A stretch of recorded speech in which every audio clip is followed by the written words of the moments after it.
Hi, listeners. This is a Stop the Presses special loose cannon edition devoted to what is currently going on in Canada with the truckers' protest in their capital, Ottawa, and the government's invoking of the Emergencies Act to try to end it.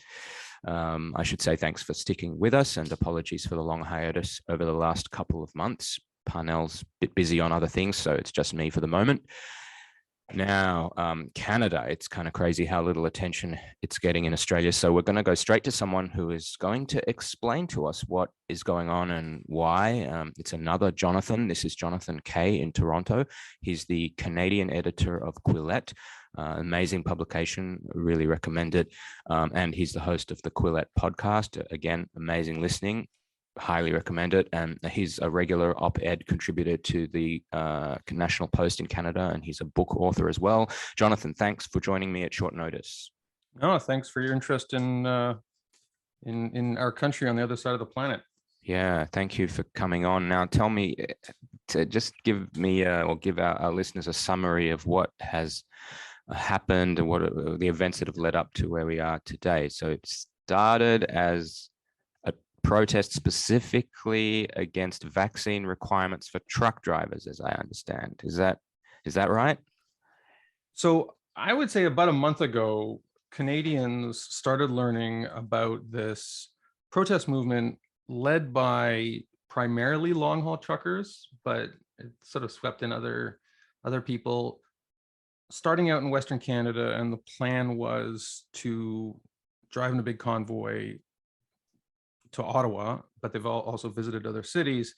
And the direct subject of their complaint was Canadian imposed vaccine mandates on cross-border travelers, and specifically in their case, truckers. So you had some truckers who didn't want to get vaccinated, and I can see, like, they're not in most cases going for 2-week vacations. They're going across the border. Maybe they're not seeing anybody. They stay in their truck. A lot of delivery places have protocols where the truck driver doesn't even get out of his truck and everything's automated. And, sometimes they came back on a same day basis and they say, why do I have to be vaccinated? And I don't think there was a lot of sympathy in the rest of Canada. Canada is a very high vax country. So I think something like almost 90% of Canadians over the age of 4 have received at least one shot. Yeah, so, similar to Australia. Maybe Australia's a bit higher.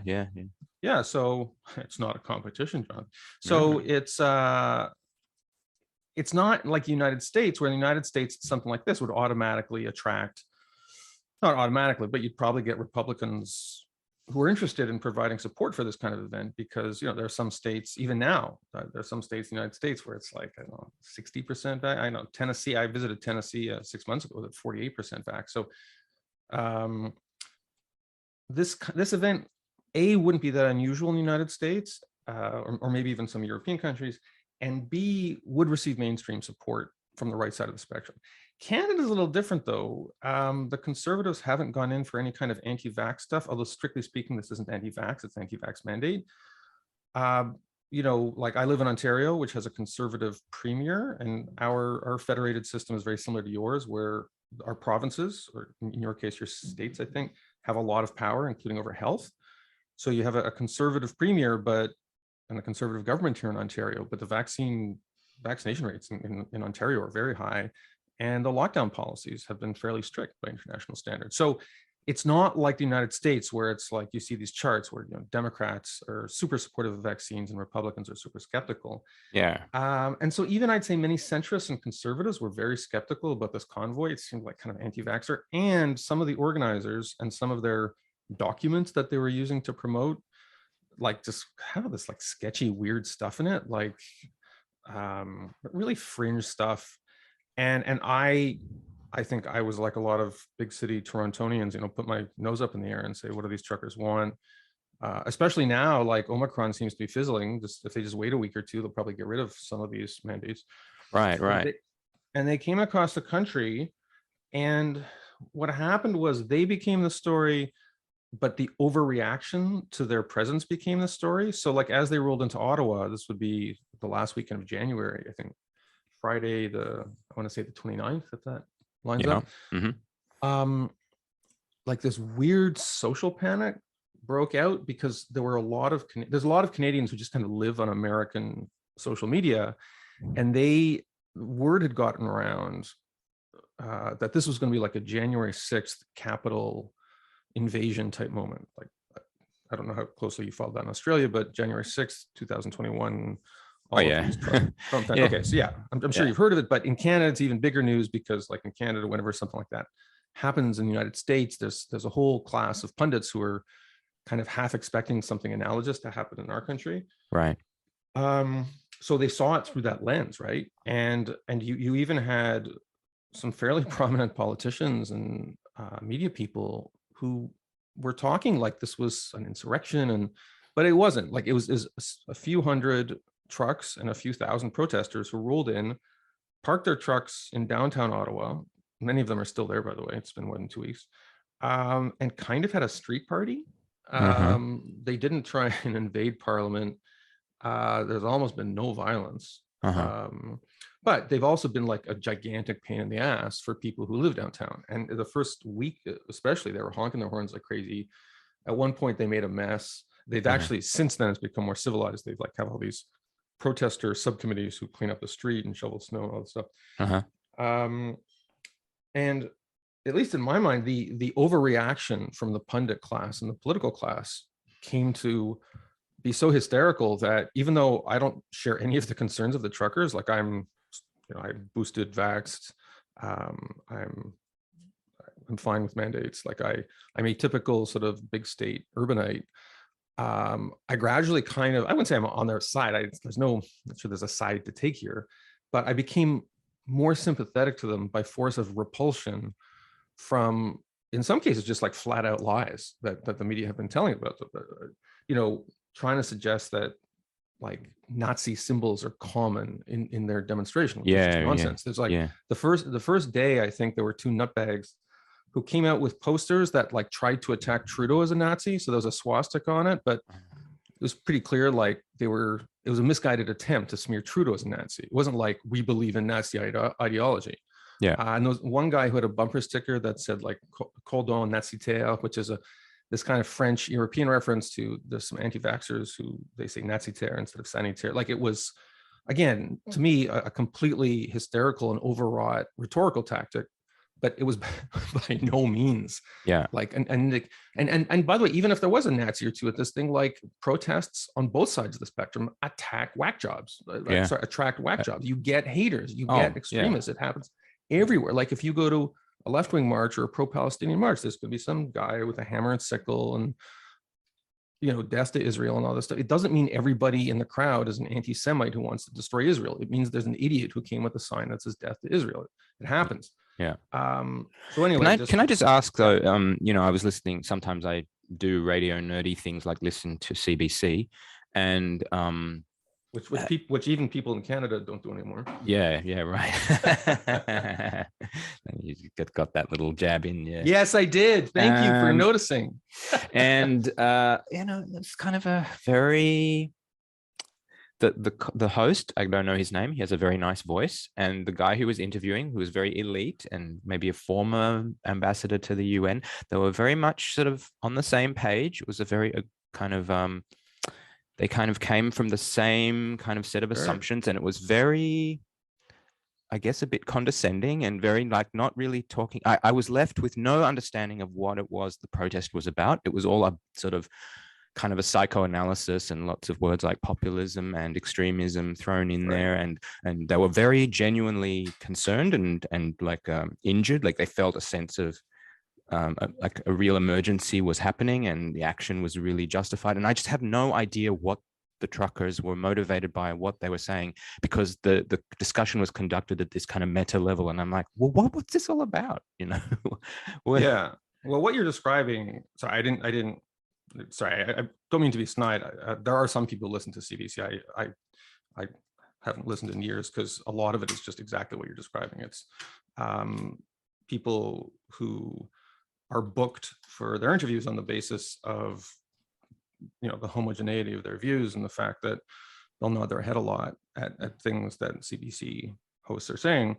And and what you're describing is not an informational ritual where you impart information. It's a sort of a tribal affirmation ritual where the guest and the host both signal to listeners, who can be depended on in most cases to also have the same preconceived views, their affirmation of the approved idea, which in this case is that these people are uneducated and they are right wing, and so presumably like Nazi adjacent. They probably like Donald Trump. Like these type of people usually believe these types of things. That's basically what the discussion is. It's sort of like citation needed, but so you interviewed two guys from the protest, and that was a really great podcast, and I want everyone to listen to it. So tell me, what do you think it's about? So I mean, partially it's about what its stated aim is. Like a lot of these people I don't think the mandate thing is made up. Like a lot of these people don't like the mandate. But the other thing is, but sorry, what does that mean? The mandate? That means they want to get rid of the vaccine mandate for truckers who go across the border. Okay. Like there's a very specific issue, and that's what the thing was nominally about. But I don't think that was a red herring. I think that if you talk to them, in fact, I talked in this podcast that I did for Quillette, they mentioned that prominently. It's a big thing for them. I mean, some of these people have lost their livelihood because they feel strong. They don't want to get vaccinated, but their job as a trucker requires them to go across the border. And so, instead of making $40,000 a year as a trucker, they might work at McDonald's or have no job. Mm-hmm. Anyway, so there's that. But the other thing, which I think is equally important, and I don't want to descend into these sort of airy generalizations of the type we're stereotyping in regard to the CBC, but in Canada, I mentioned that Canada is 90% vaxxed. This signals the fact that Canada, there isn't a lot of space between its nominally conservative and nominally progressive parties. Like we have parties called the Liberals, we have a party called the Conservatives, we have the NDP, New Democratic Party, which is to the left of the Liberals. We have the Bloc Québécois, which is a regional Quebec party. We have the Greens. On most issues, there's like just not that much real estate between them. So, they're all pro-choice. They're all pro-free trade generally. There's, very few of them. There's no real tolerance for anti-vaccine nuts. Even the Conservatives have sort of grudgingly come around on global warming. And as a result of this, if you're a person in Canadian society, like some of these truckers, who has a view that is outside of this extremely narrow spectrum of politically respectable views that are represented through institutional politics, you kind of have nowhere to go with it. It's right. Not like the United States. I mean, the United States is a bag of crazy for its own reasons, where it's too centrifugal. Like if you believe in QAnon and Sandy Hook was a fake and vaccines are nonsense, there's some Republican congressman you can get like maybe on your side, and you can actually find somebody at the national level who will represent your crazy views. Canada isn't like that. The parties are ruthlessly whipped by their leaders. Votes, with rare exceptions, votes in Parliament or the provincial equivalent are completely whipped affairs, just party line votes. And so this isn't so much a problem for radical progressives, because to a certain extent, radical progressives have had their rhetoric taken up by the liberal parties. But, Justin Trudeau talks about, all this white supremacy and privilege, and he's called Canada a genocide state because the Indigenous file. And so if you're a radical progressive, you're not satisfied because, Canada still deals with Israel and all these other heresies. But to a certain extent, the language of protest on your side has been co-opted by institutional progressive actors. Whereas the language of protest, the language of dissidence on the right side of the political spectrum is completely stigmatized in Canadian politics. So you've got all these truck drivers who are like, wait a sec, I know that a lot of my friends agree with me. And just putting aside the vaccine things, like a lot of stuff, like, just take your pick, it's those land acknowledgements and pronouns, and the fact that every white person is presumed to be a racist. Like they turn on the CBC and it's like 24/7 of this crap. Even conservative politicians are pressured to pay lip service to this stuff. Mm-hmm. And so there's no real institutional outlet for it. And some guy says, hey, I have an idea. Let's drive a lot of big trucks into downtown Ottawa and honk our horns. And they're kind of like, yeah, that's an amazing idea. You know the Jerry Seinfeld joke where a guy honks his horn at a woman at an intersection, and Jerry says, "This is a man out of ideas." Like, this kind of like what this was. And so I guess I'm sort of agreeing a little bit with these CBC stuffed shirts we were talking about.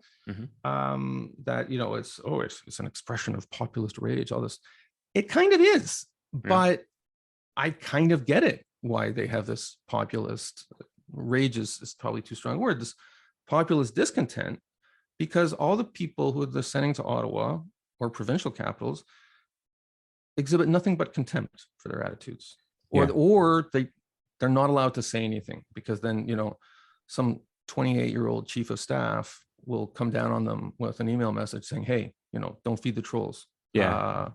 And so I get it, and that's why I have some sympathy for them, and that's why, and it helps to talk to them. We live in a very stratified society where white collar workers live in white collar neighborhoods and other people live in other neighborhoods, and I bet there's people listening to this podcast who don't know any truck drivers. The only truck driver they know is the guy who drives the van who brings them their Amazon crap. Certainly in my neighborhood that's the case. So so that's kind of what's going on. It's interesting how like some of these things you're saying are very much the same in Australia in terms of how the parties are very disciplined, and there's kind of very little difference between the governing party and the opposition party. But there is a little bit of a difference probably in the extent to which sort of this, I guess, political correctness or wokeism or whatever you want to call it has sort of taken over. Like I think there's a lower threshold for, and I think there's an awareness among the political class that people will roll their eyes if, like, some of the things I hear on the CBC and I hear Trudeau saying, I'm like, a politician here wouldn't really go for that because it's just they don't think they'll get any benefit from it, and they'll just No, Trudeau is jumped the shark. In fact, The Economist dropped an editorial, or a leader as they call it in England, yesterday. One of a number of pieces they've written about him, basically just talking about him. Daily Telegraph also has a columnist, is it Eric Kaufman, is that his name? Who was just like made it clear that internationally Trudeau is regarded not just as like sort of one of a number of woke politicians, but like an especially sanctimonious and annoying example of the genre. And this whole thing will do nothing to discourage that view, because I talked before about the overreaction of the pundit and political class to this. That reached an apex this week when Justin Trudeau invoked emergency powers. Right. So you got to where I wanted to get to. So tell me about this. Explain what happened and what is the Emergency Act and what are the implications here? So Canada, like a lot of democracies, Canada does have enabling legislation which permits governments to act without normal consideration of due process in certain emergency situations. So like, wartime or horrible natural disasters. It's actually fairly circumscribed by the standards of other nations, like provinces, and I think even cities in some cases have a chance to sort of weigh in. And I think within a week, I think the Supreme Court has to weigh in. Okay. Yeah, but for that initial period, the government kind of can do what it wants. There are limits, and as I say, provinces have a strong say in this. But so this was passed. The original statute was passed, I think, in the late 80s. This is the first time it's been used. Like, think about everything that's happened since the late 80s, and you look what's happening in Canada. What's happening in Canada now is basically a parking enforcement problem. So they didn't use it like when the actual pandemic was happening and we thought, well, we all had to stay at home maybe, and we didn't know how dangerous it was, but they're using it now for this protest. Interesting. Well, I should say, just to give people a sense of the antecedent law was something called, if I remember, it was called the War Measures Act or something like that. I think that's it, actually. The War Measures Act itself, predecessor legislation until the late 80s, was used sparingly. And when it was used, it was for terrible reasons. It was used to throw Ukrainian Canadians in internment in the World War I period and after World War I, scandalously. And it was used to throw Japanese and Italian Canadians into internment. And then most recently, it was used in 1970 during the FLQ crisis, which was a legitimate terrorist separatist movement in late 1970. That's the background for the successor legislation, which is this Emergency Act, being used. So you had like World War I, World War II, the great, the most widespread terrorist scourge that Canada had seen in the 20th century, certainly. And then the years pass and it's used for, drum roll, a parking problem in Ottawa, which is like a slight exaggeration, but not much, because there's not even that many protesters in Ottawa. It's like by the standards of international protest. You see Black Lives Matter protests and Indigenous protests, and I'm sure Australia isn't a big country, but I'm sure there are sometimes you get tens or hundreds of thousands of protesters in the street and stuff. This is a longer protest. They've been there for a while, but it's smaller in terms of numbers. It's really, there's like a bunch of trucks downtown that they got to get rid of. It is a parking problem. Okay. And you have Justin Trudeau has decided that he's using this draconian legislation. And okay, so he must feel like there's enough people out there that are on his side that are kind of like, yep, this is absolutely a threat to everything that we hold dear. No. Well, no, I mean, you're not wrong in the sense that poll data, and like I'm sure the case in Australia is, these people don't tie their shoes without looking at survey data. The protesters are unpopular. Arithmetically, it's like, when they're asked, should the government crack down on them? Should they be arrested? Should they be thrown in jail? Like, do you have, how survey questions work? Like, do you feel you have anything in common with them? The numbers are all kind of like 2-to-1 in favor of saying, no, I don't like these guys. Let's throw them in jail or at least crack down on them. However, the same pollsters also report that Justin Trudeau, and to a certain extent his provincial and municipal counterparts, are also deeply unpopular, and no one's happy with them. Trudeau wanted this thing to go away. What he should have, in retrospect, he should have met them, given them the dignity of the meeting, maybe said, I don't agree with you, but I'm here to meet you because I'm the Prime Minister of all Canadians. That would have been the proper thing to do. He didn't. And then the days passed and became too late for that. And people were starting to look to him, because the primary responsibility was the Ottawa Municipal Constabulary, which either is unwilling, or accounts differ, but they've taken a very hands-off approach. They wanted to maintain safety and not let it get out of hand, but they haven't really done much. And then the province, Ontario has its own police force. But then, Justin Trudeau is the most visible Canadian politician because he's the Prime Minister. And things got to the point where I think for him, the Emergencies Act was a bad choice, but it was the best of his terrible options, because at least it made him look like he was doing something. The other thing, and this is kind of grubby, the main point of them passing the Emergencies Act, it's not like they passed it and then like a bunch of commandos came in and used Chinook helicopters to get the trucks away. That hasn't happened. Like, there's been what they've basically done is just gone in and frozen the bank accounts of some of the people who've been moving money to help these truckers. So, and the amounts involved aren't huge. Like, it only takes a couple of $1,000s worth of gas to get a truck to Ottawa from British Columbia. So it's basically the main effect of the Emergencies Act, once again, applied to fix a parking problem, has been to kind of freeze a couple of million, or maybe, low tens of millions of money, in the hopes that, well, if the money's not there, these people will pack up and go home. Okay.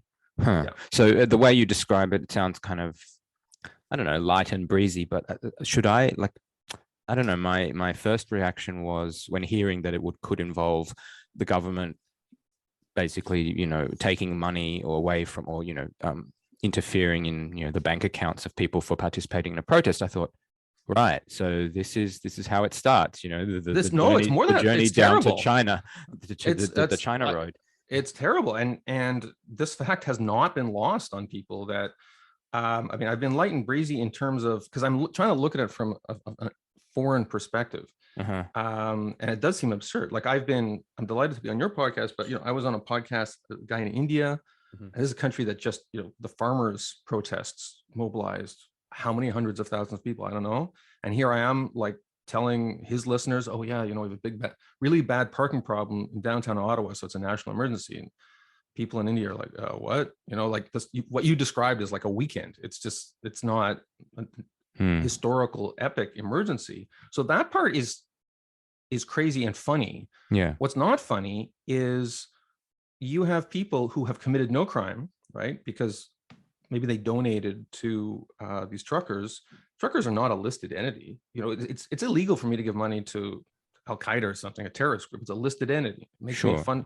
You can't do that. You can't do it in Australia either. It's crime. Yeah. But the truckers were never a listed, and they're not a listed entity now. You hear wackos calling them terrorists. They're not terrorists. And it ends up being what's known as a post facto application, effectively post facto application of law, where when you do something, it's legal, but then after the fact, you say, well, we've decided that that's wrong, and so we're coming after you. And for a lot of these people, actually, even the government isn't the worst consequence. There was a leak of I think it was GoFundMe data, whichever funding third party it was. Mm-hmm. There was a leak, and so now thousands of people have their addresses and phone numbers and identities leaked. And you actually, in some cases, have people losing their jobs, including somebody who works at the Solicitor General's office here in Ontario. Mm-hmm. As I said, it's a conservative government. I think she was communications. She lost her job because it was disclosed that she gave a couple of $100 to this convoy, which was not an illegal enterprise. And the whole thing now has this very McCarthy-esque aspect to it. Where I have in my hand a list of 200 truck drivers. It's got that aspect to it, and you see socialists and left-wingers, to their credit, many progressives, including like some hardcore socialists and progressives, had come out publicly, including the editorial board of Toronto Star, a very left-wing newspaper, and said this is wrong. Like, well, that's good. That's good. It's good. It's a sign. Yeah. It's a sign that yeah. It is good. I mean, what's the position of because you've got a party there that it's like left of the governing Liberal Party. What are they called? NDP, I think. The New Democratic Party. Yeah. So what's their position? Because I saw a quote when I was preparing for talking to you. I saw a quote or a paraphrasing of their leader's statement that said something completely illogical, like he supports the crackdown and the invoking of the Emergencies Act for this protest to stop it. And he also pointed to the double standards and how easy that these protesters have had it, and how law enforcement hasn't done anything, and compared to how they treat, I think the term was racialized people. Yeah. I haven't heard that in Australia, but yeah, racialized. No, they have this whole fruit salad of terms. Yeah. So it seemed to me he was saying, like, we really want the police to crush this protest and to be fair and crush all the other protests in the same way. Yeah. So I think you're talking about Jagmeet Singh, if I'm correct. So who's the head of NDP. So the backstory here is that the NDP used to be very heavily like Joe Lunchpail Union. I think to this day in their federated party's constitution, there's provisions to give advantage in voting and such to unions. Like they've hardwired unions into their structure. And it used to be like the Liberals were more sort of like the corporate centrist middle class Canadian left, and the NDP was sort of like more the working class Canadian left. And most of the time it's a majority government in parliament, but the times when you've had an NDP Liberal governments, it wasn't crazy that like this coalition, which each represented different constituencies in Canada, that's completely changed now, where you have both Justin Trudeau and the Liberals and the NDP led by Jagmeet Singh going after exactly the same constituency, which is like, highly woke, university educated, middle to upper middle class people who are phobic about anything that's mildly conservative, who kind of went nuts about how much they hated Trump. and can be like dependably riled up against anything that smacks at all of populism. Okay. And they've, I wouldn't say they're carbon copies. There's some differences in their policy. Like NDP tends to be more aggressive with their policies on climate. I mean, it doesn't matter; they'll never form majority government, so they can say the sky is green. It doesn't, doesn't matter. But in their rhetoric, they do tend to be left of center, and their ostensible policy positions.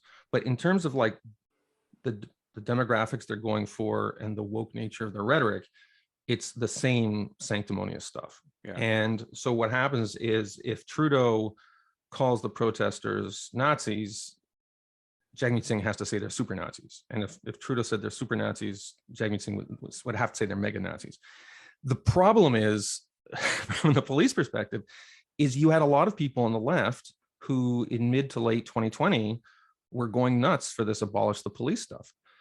Jagmeet Singh didn't go full abolish the police, but there was this notorious incident in 2020 when the police in Toronto responded to a distress call, a woman in mental health crisis in a high rise in Toronto. That woman excused herself before the police were able to take her to get mental health consultations. I think she said she had to go to the bathroom. She tried to escape from one balcony to the next so the cops wouldn't be able to take her for therapy, and she fell to her death. A conspiracy theory emerged in the neighborhood, totally unfounded, that she had been pushed by the cops, that the police had murdered this woman in cold blood, thrown her off a balcony, like just the most. And it was disproven. I think even the lawyer for the family said it was nonsense, and there was a complete investigation which exonerated the police in that respect. And Jagmeet Singh, to this day, dog whistles that conspiracy theory. He's tweeted, and so just like an incredibly despicable attack on men and women in uniform, which he did just like for the grubbiest possible purposes to suck up to the abolish the police crowd without actually saying abolish the police, because that would turn off centrist voters so thoroughly that he couldn't say that. He's just a complete demagogue when it comes to that. Right. And so he had to criticize Trudeau for, because these are guys who are increasingly having, you talk about squaring the circle. I mean, these guys are drawing squares around, spheres, circles, ovals, like any kind of curvilinear surface you can imagine. It's become crazy because they're locked into these dogmas. They've told us that cops are racist, the cops are white supremacists, the cops are horrible, they're part of the problem. But now suddenly they're like, hey, go get them, boys, take out the truncheons. Just like a complete violation of all this nonsense they've been telling us. Okay. And civil liberties, like here you got the left in Canada until 15 minutes ago, they were championing civil liberties. Now suddenly Trudeau invokes the Emergency Powers Act, the Emergencies Act, in order to solve a parking problem. And in so doing decides he can lock the bank accounts of his critics. And you've got people, progressives, who, in order to play for the team, they got to say, yeah, that's fine, that's cool. Yeah. So yeah, to I guess to wind up here, I guess there's two things that we are, well, just that I worry about. And the first one we already talked about, which is that we don't know, like, we're setting the bar so low for invoking emergency powers, the capacity of the government to just come in and take your money away if you go to a protest that they don't like, that kind of thing. Yeah, where is this leading? So that's the first one. Is this leading to some kind of social credit system like we have in China and blah, blah, blah? And then the second thing is, it's so disturbing that the left, which is supposed to be, or used to be, distrustful or skeptical of authority and orthodox institutions, and all about sticking it to the man and celebrating rebelliousness, and now it's that all those things are, and I've had this in personal conversations with people. It's equal selfishness if you're rebellious or you question something that the institutions, the official authorities have said, that's being selfish, that's being conspiracy theorist, just the kind of sense that anything other than behaving as though teacher is watching and we should all be perfect students is like, you're a bad person for having these thoughts and these ideas, and that worries me. Like, that obviously a large portion of the society has just decided that this kind of questioning of authority is just not a good thing. That's a worry.